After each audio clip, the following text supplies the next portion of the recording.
कहानी के शुरू में हम एक झील को देखते हैं जो सूख चुकी थी। उसके आसपास की मिट्टी भी काली थी और इर्द गिर्द मरे हुए जानवरों के कंकाल भी पड़े थे। उसके दरमियान में एक सूखा पेड़ था जो दिखने में काफी डरावना था। इसके बाद सीन एक फैमिली पर शिफ्ट होता है जो इस झील से थोड़ी दूरी पर अपने नए घर में शिफ्ट हुए थे। जेस अपने 2 बच्चों के साथ इस नए घर में आई थी। उसकी फैमिली में उसकी बेटी और एक छोटा बेटा ओविन था। उनके साथ एक डॉग भी था जो हमेशा उनके साथ ही रहा करता था। डॉग और ओविन की काफी अच्छी दोस्ती थी। यहाँ पर हमें जेस के बारे में कुछ बातों का भी पता चलता है। जेस पहले नशा करती थी और अपनी फैमिली पर जरा ध्यान नहीं देती थी, इसीलिए उसके दोनों बच्चे उसके हस्बैंड अपने डैड के ज्यादा करीब थे। जेस अपने बच्चों से अलग हो चुकी थी मगर अब उसने अपने बच्चों की कस्टडी खुद ले ली थी। जेस अब बिल्कुल ठीक थी। बाहर जेस का बेटा अपने डॉग के साथ खेल रहा होता है, तभी उसे एक शरारत सूझती है। वो छत पर चढ़कर छलांग लगा देता है जिससे जेस काफी डर गई थी। वो अपने बेटे ओविन को मना करती है क्योंकि वो नहीं चाहती थी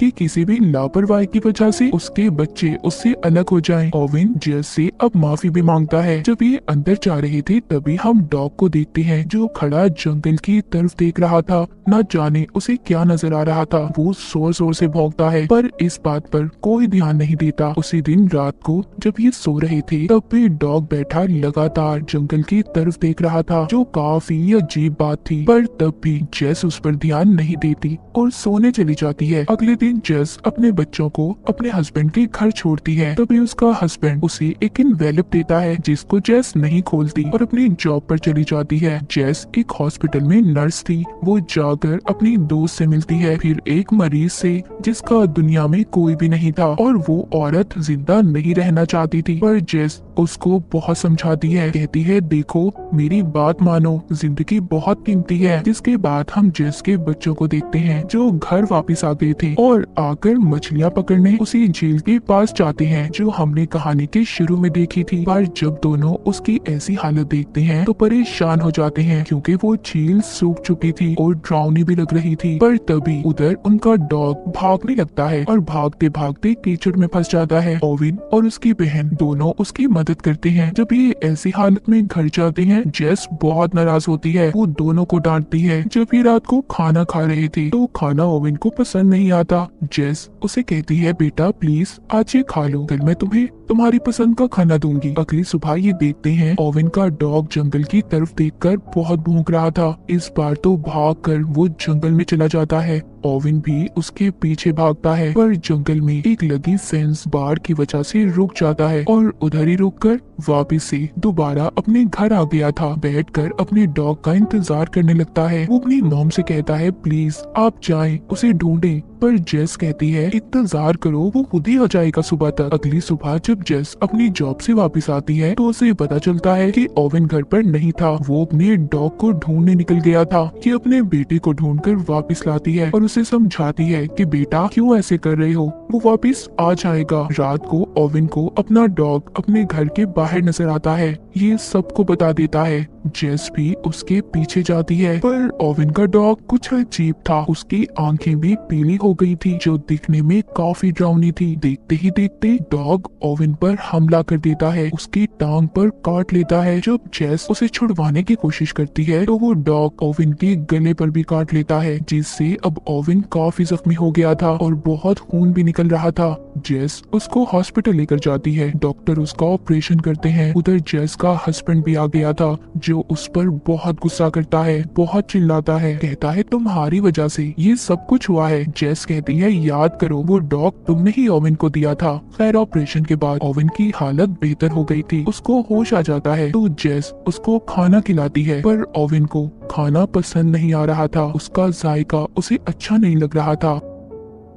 जेस को ये लगता है शायद ये उसकी तबीयत की वजह से ऐसा है, पर ऐसा क्यों था, क्या हो रहा था ओविन के साथ, इसका पता हमें थोड़ी देर बाद ही चलेगा। अगले सीन में हम ओविन को देखते हैं जिसकी हालत अब ज्यादा खराब हो गई थी। उसके मुंह से झाग निकल रही थी। डॉक्टर्स को भी समझ नहीं आ रहा था कि उसके साथ हुआ क्या है, इसीलिए वो ओविन को बेहोशी का इंजेक्शन देकर उसका खून टेस्ट करवाते हैं, पर इनसे भी डॉक्टर को कुछ पता नहीं चलता। थोड़ी देर बाद ओविन को जब होश आता है तो वो उसी खून खून को पी जाता है जो उसे चढ़ाया जा रहा था। जेस ये देखकर काफी परेशान हो जाती है, पर इस बारे में वो किसी को कुछ नहीं बताती। अब ओवेन को खून ना मिलने की वजह से उसकी हालत और भी ज्यादा खराब हो रही थी, इसीलिए जेस उसको लगातार खून पिलाती है। ये खून वो हॉस्पिटल के ब्लड बैंक से चुराया करती थी। जब ओवेन घर जाता है तो जेस हॉस्पिटल से बहुत से खून के पैकेट चुरा कर ले आई थी। वो अपनी बेटी से छुपाकर ओवेन को खून पिलाती थी। एक दिन ओवेन की जरूरत हद से बढ़ जाती है, वो सारे के सारे पैकेट्स एक साथ ही पी जाता है। जेस जब ये देखती है काफी परेशान हो जाती है। उसे समझ नहीं आ रहा था कि आखिर उसके बेटे को हुआ क्या था। अब उसे हर जगह से खून मिलना भी बंद हो गया था, इसीलिए जेस अपने बेटे को जानवरों का खून पिलाना शुरू करती है। पर जानवर का खून पीते ही ओवेन की हालत खराब हो जाती है। जेस के पास कोई और रास्ता नहीं था, वो ओवेन को अपना ही खून निकालकर पिलाने लगती है। वक्त के साथ साथ ओवेन की खून पीने की चाहत अब बढ़ती जा रही थी, जिससे जेस बहुत परेशान थी। इसी वजह से उसने उसे स्कूल भेजना भी बंद कर दिया था। एक दिन जेस रिसर्च करती है कि आखिरकार उसके बेटे को कौन सा इन्फेक्शन हुआ है कि वो सिर्फ इंसानों का खून ही पीना चाहता है। पर जेस को इसका कोई जवाब नहीं मिलता। अपना खून पिला पिलाकर उसकी हालत भी अब अच्छी नहीं थी। जेस को किसी और इंसान की जरूरत थी जिसका खून वो अपने बेटे को पिला सकती। अगली सुबह उसका हस्बैंड बच्चों को लेने आता है। जेस इस बात से बहुत परेशान थी। वो एक बोतल में अपने बेटे को खून देती है, कहती है बेटा अपना ख्याल रखना और किसी को भी इस बारे में कुछ पता नहीं चलना चाहिए। फिर ये हॉस्पिटल जाती है। वहाँ पर फिर से उस मरीज औरत ने अपनी जान लेने की कोशिश की थी, लेकिन डॉक्टर उसे बचा लेते हैं। जेस को यहाँ पर आइडिया आता है। वो उस औरत का कई बार खून निकालने की कोशिश करती है पर कामयाब नहीं हो पाती। अगले दिन उस औरत को हॉस्पिटल वाले जाने का बोलते हैं क्योंकि वो अब बिल्कुल ठीक हो चुकी थी। उसके पास जेस आती है और उसको घर छोड़ने के बहाने अपनी गाड़ी में बिठा लेती है। वो औरत कहती है तुम्हारी वजह से जेस मुझे जिंदगी की समझ आई कि कितनी कीमती होती है। पर वो बेचारी की बात नहीं जानती थी कि जेस ही उसकी अब जान लेना चाहती थी। जेस उस औरत को बेहोश करके अपने घर के बेसमेंट में बांधकर बंद कर देती है और खून निकालने लगती है। जब उस औरत को होश आता है, जेस उससे कहती है प्लीज मुझे माफ कर दे, ये मेरी मजबूरी है वरना मेरा बेटा मर जाएगा। जेस अपने बेटे के साथ अब काफी वक्त गुजारती थी। उसे स्कूल भी नहीं भेजती थी। जेस की बेटी को सब कुछ पता था, पर फिर भी वो अपनी मॉम को कुछ नहीं कहती। एक दिन वो बेसमेंट को देखती है जहाँ पर ताला लगा हुआ था, इसीलिए जब जेस घर पर नहीं होती तो उसकी बेटी खिड़की से बेसमेंट के अंदर जाती है, जहाँ पर वो उस औरत को बंधा हुआ देखती है जो काफी बुरी हालत में थी। जेस की बेटी उसे छुड़वाने की कोशिश करती है, मगर तभी उधर जेस आ गई थी। उसकी बेटी उसे देखकर छुप जाती है। जेस भी समझ चुकी थी कि उसकी बेटी यहीं पर है। अब वो सारी बात अपनी बेटी को भी बताती है कि वो उसके भाई की वजह से ये सब कर रही है। वो भी ये सब बातें सुनकर जेस का साथ देने के लिए तैयार थी। जेस एक दिन जब बेसमेंट में उस औरत का खून निकालने जाती है तो वो औरत इस बार खुद ही खून देने के लिए तैयार थी, इसीलिए जेस उसको खोल देती है। पर इसी बात का फायदा उठाकर वो औरत जेस पर हमला करके भागने की कोशिश करती है।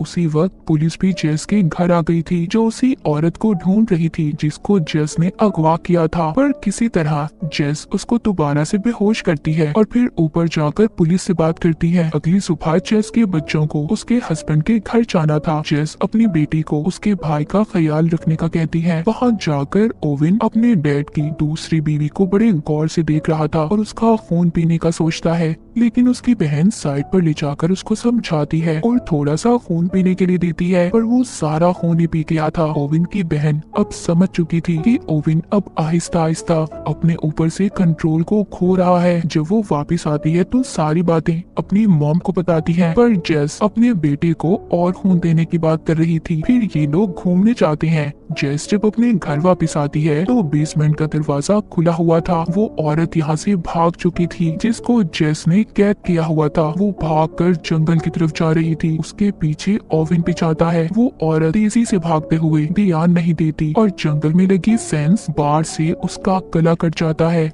वहाँ पर उसके पास ओवन भी आ जाता है। बाद में जेस भी, पर जेस आकर अजीब सा नजारा देखती है। ओविन उस औरत का खून पी रहा था जो काफी डरावना था। जेस सबसे पहले उस औरत की लाश को छुपाती है। अगली सुबह जेस फिर से ओविन को अपना खून देती है, पर अब वो इस हालत में नहीं थी कि अपने बेटे को और अपना खून पिला पाती। लेकिन ओविन बार बार खून मांग रहा था। तभी उसके घर पर जेस का हस्बैंड आता है जो साथ एक ऑफिसर को लाया था, क्योंकि उसका कहना था कि जेस उनके बेटे को स्कूल नहीं भेज रही। दूसरी तरफ हम जेस की बेटी को देखते हैं जो उसी झील के पास जो पेड़ था उसकी तरफ देख रही थी। वो जब उस पेड़ के पास जाती है तो उसे कुछ अजीब चीजें नजर आती हैं। वो वापिस आकर जेस को बताने की कोशिश करती है, पर जेस का हस्बैंड उसे बात नहीं करने देता और गवर्नमेंट ऑफिसर की मदद से दोनों बच्चों को अपने साथ ले जाता है। उनके जाने के बाद जेस फिर से अपना खून निकालने की कोशिश करती है ताकि वो अपने बेटे को खून पिला सके। उधर जेस के हस्बैंड के घर पर ओविन अपने डैड की दूसरी वाइफ के बेटे का खून पीने की कोशिश कर रहा था।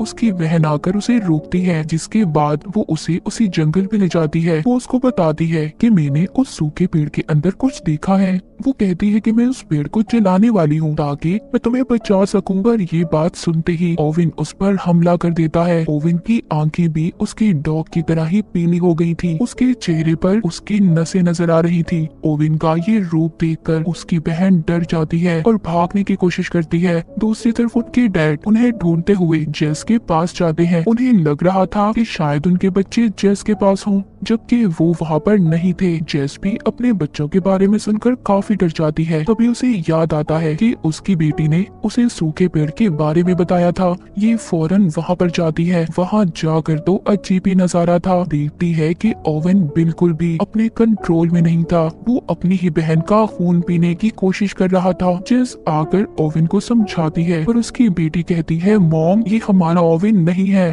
ओवन बिल्कुल एक शैतान में बदल चुका था। जेस उसको वहीं उसी मिट्टी में दबाकर मार देती है। ये काफी दुखी सीन था। जिस बेटे के लिए जेस इतना कुछ कर रही थी अब उसे ही मारना पड़ता है। ओविन मर चुका था। जेस अपनी बेटी को कहती है कि इस बारे में वो किसी को कुछ नहीं बताए। सबको ओविन की मौत का हादसा बताती है, पर उसके बेटे की मौत की वजह से उसकी बेटी की कस्टडी भी उससे छीन ली गई थी। जाते हुए उसकी बेटी कहती है, जो कुछ भी किया बिल्कुल ठीक किया मॉम आपने। जेस को देखते हैं जो उस पेड़ को आग लगा देती है और फिर एक डॉग के साथ ऐसे खेलती है जैसे ओविन अपने डॉग के साथ खेलता था। वो डॉग भी खेलते खेलते जंगल की तरफ देखकर भौंकने लगता है। अगर बात करें उस पेड़ की तो उसमें कोई ऐसा क्रिएचर था जिसने पहले ओविन के डॉग के अंदर वायरस को डाला और डॉग के काटने से ओविन के अंदर वो वायरस गया। पर इन सब में जेस ने अपने बच्चों को खो दिया था। जेस ने भी जो उस औरत के साथ किया वो गलत था, पर एक माँ होने की वजह से वो तो बस अपने बेटे को बचाना चाहती थी, जिसको आखिर में उसे खुद ही मारना पड़ा सबको बचाने के लिए। और इसी सैड एंडिंग के साथ ये कहानी यहीं पर खत्म हो जाती है।